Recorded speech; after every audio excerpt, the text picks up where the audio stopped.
ये है चंपानगर। चंपानगर नहीं बल्कि चंपा नदी। और जाहिर है इतिहास में चंपा नदी के नाम पर ही चंपानगर का नामकरण हुआ होगा। और देखिए, देख के कितना कैसा लगता है कि नदी नहीं है, चंपा नाला के नाम से आज यह प्रसिद्ध हो गया है। और कभी आज से 50 साल पहले की बात है, जो जिस लोगों ने देखा यहाँ नावें चला करती थी। और आज देखिए इस नदी का हकीकत। ये आपका बांका के चांदन डैम से आती है। और देखिए आगे इतना ऐसा जो दशा है, बड़ा अफसोस होता है। और आने वाला दिन में गंगा की जो स्थिति हो रही है, वो न हो इसी तरह की स्थिति हो जाए। गंगा में भी यही स्थिति है। चंपा नदी की इस दुर्दशा के लिए कोई एक व्यक्ति जिम्मेवार नहीं है और अपने आसपास के वातावरण के प्रति आम लोग भी ऐसा लगता है कि काफ़ी उदासीन है। और इस तरह की उदासीनता, आम लोगों की उदासीनता, आसपास रहने वाले लोगों की उदासीनता पहली नज़र में तो भले ही सामान्य लगे, लेकिन पर्यावरण के प्रति इस उदासीनता का परिणाम कितना घातक हो सकता है, इसका अंदाज़ा सहज लगाना बड़ा मुश्किल है।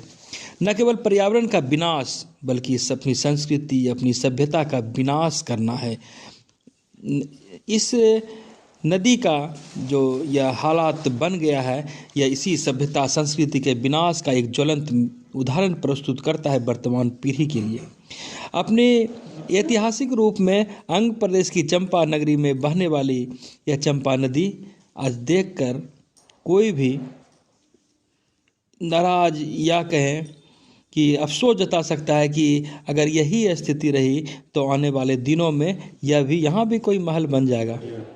बिहार में आप देख सकते हैं कि चांदन नदी की मुख्य धारा से यह नदी आती थी और चंपा नदी की स्थिति यह बड़ी दुर्दशा आज से 50 साल पहले इसमें नहीं थी। आप समझ सकते हैं कि यहाँ नावें चला करती थी। कितनी समृद्ध रही होगी ये नदी। यह नदी आज नाले के रूप में बदल गई है। और जो देखने वाले हैं वे कहते हैं कि 1980 ईस्वी के आसपास तो इसमें नावें चला करती थी। और आज देखिए 4 दशक 5 दशक के बाद कितनी स्थिति विकट हो गई है। यहाँ पर तो पूरा कचरा नहीं दिख रहा है, लेकिन थोड़ा सा आगे जाने के बाद पूरे कचरे से ये नदी नाला भी अब बंद होने को है, भर गई सी है। और इस ऐतिहासिक सांस्कृतिक सभ्यता को इस पूरे कचरे द्वारा जमींदोज कर दिया गया है। आप देखिएगा, इसके अगर पीछे चलिएगा तो बालू माफिया का एक अलग वहाँ साम्राज्य मिलता है। उन्होंने नदी की गहराई को ज़रूरत से ज़्यादा वहाँ पर नदी का शोषण किया और परिणाम यह हुआ कि नदी का मुहाना ही बंद हो गया, जिस वजह से चंपा नदी में आगे आकर पानी फिर आने ही नहीं लगी। और आगे फिर पुनः अतिक्रमण का दौर चलता है। अतिक्रमित कर इसे एक नाले का रूप दे दिया गया।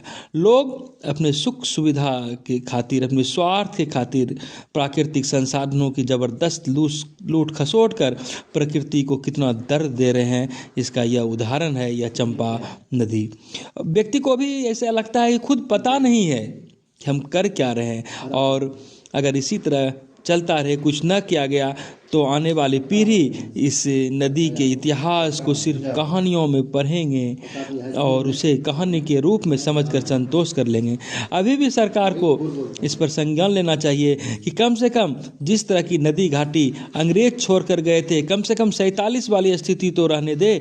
कम से कम वैसी स्थिति आज आम जनता को लौटाई जाए। आज़ादी के समय जैसी नदियों की लंबाई चौड़ाई थी, उसे नपाई कर उसे उस रूप में भी तो संरक्षित किया जाए, अन्यथा इस क्षेत्र की समृद्ध सभ्यता नष्ट भ्रष्ट ही होकर रहेगी, दिखेगी, जानी जाएगी। इतिहास इसी रूप में माना जाएगा। सरकार की लचर नीति पर्यावरण प्रदूषण के लिए जिम्मेवार तो है ही, लेकिन इस तरह नदी घाटी सभ्यता संस्कृति को बर्बाद करने में भी समाज और सरकार की उदासीनता कितनी घातक हो सकती है, यह आने वाले दिनों में पता चलेगा। हम अपनी सभ्यता संस्कृति को बचाने के लिए साहस हमें करना ही चाहिए। सभी लोगों को, कम से कम आसपास के लोगों को आगे आने की ज़रूरत है। सरकार को ठोस नीति बनाने के लिए मजबूर करना चाहिए। अपनी प्रकृति संभले, और कम से कम उस रूप में संरक्षित करने की आवश्यकता है जैसा अंग्रेज इसे छोड़ कर गए थे।